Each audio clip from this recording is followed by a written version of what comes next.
एक रामनगर नमाक राज्य में एक राजा का शासन था और वह हर सप्ताह पूरी शानो शौकत से नगर में उसका जुलूस निकला करता था, जहां प्रजा उसके दर्शन किया करती थी और वह प्रजा के हाल चाल पूछा करता था। एक दिन एक नन्हा चूहा उसी राजमार्ग के किनारे किनारे कहीं जा रहा था, जहां राजा का जुलूस निकलने वाला था। वह चूहा था तो छोटा सा, मगर उसका घमंड बहुत बड़ा था और वह खुद को सर्वश्रेष्ठ और महान समझता था। कुछ देर बाद राजमार्ग से राजा का भव्य जुलूस निकला, जिसे देखने लोगों की भीड़ लगने लगी। राजा अपने पूरे दल बल के साथ था। उसके सैनिक उसे घेरे हुए थे। कई मंत्री और अनुचर उसके पीछे थे। वह एक विशाल शाही हाथी पर सवार था। हाथी शाही था, इसलिए उसे बहुत सुंदर से सजाया गया था और उसकी सुंदरता भी देखने को बनती थी। जुलूस में हाथी के साथ एक सुंदर बिल्ली और एक कुत्ता भी थे। राजा का जुलूस देखने को उमड़ी भीड़ राजा के साथ साथ उसके सुंदर हाथी की भी प्रशंसा कर रही थी।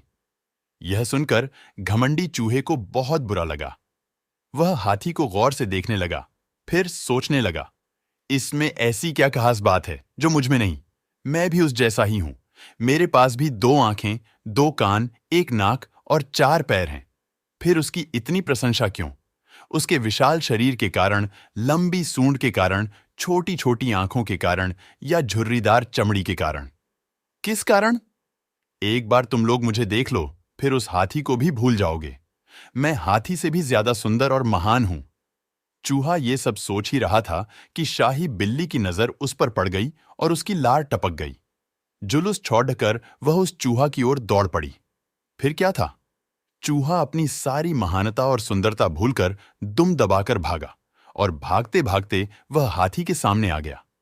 आगे बररते हाथी ने उस छोटे पिद्दी से चूहे को देखा तक नहीं और अपना विशाल पैर उठा लिया और चूहा उसके पैर के नीचे कुचलने ही वाला था, मगर किसी तरह उसने खुद की जान बचा पाया और वहां से बचा तो खतरनाक कुत्ता सामने था जो उसे देखकर गुर्राया। चूहा पूरी जान लगाकर वहां से भी भागा और राजमार्ग के किनारे स्थित अपने घर में घुस गया। उसका सारा घमंड उतर चुका था। उसे समझ में आ चुका था कि वह इतना भी श्रेष्ठ और महान नहीं कि वह अपने आप को समझ बैठा था। तो बच्चों, इस कहानी से हमें ये सीख मिलती है कि किसी के रूप रंग की समानता हमें महान नहीं बनाती। महान तो हमारे गुण और कार्य बनाते हैं।